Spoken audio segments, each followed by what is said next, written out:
Computer-generated chess problem 02850 by Chessatica. Now, white is significantly ahead in material, but black does have a rook and a bishop.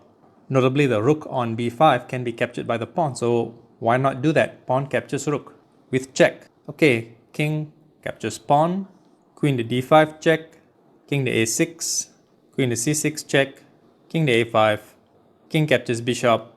This game will soon be over.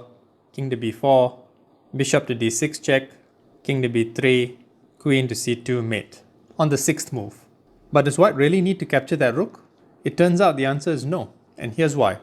You see, even when you have an obviously good move like pawn captures rook, it may not be the best move in the position.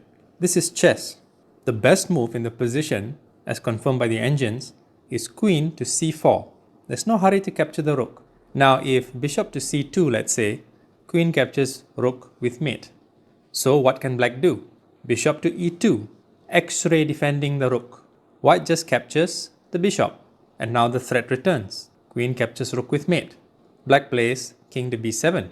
Now you might think the queen would capture the rook, but no, queen to c7 check.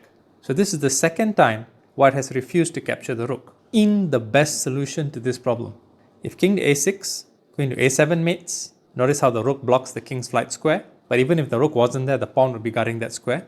And if king to a8, also queen to a7 mate, and the rook is still on the board. Let's take a look at that again. So the most tempting thing to do would be to capture this rook, but the best solution, the best way to proceed in this position is to not do so. The first opportunity to do so is rejected.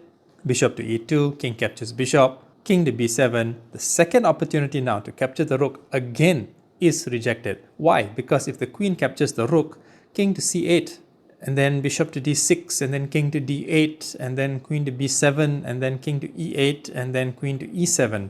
That's longer than it needs to be. So this second opportunity now, don't capture the rook. Queen to c7 check. And if king to a8 or king to a6, queen to a7 mate with the rook still on the board. And that, ladies and gentlemen, is how you play chess.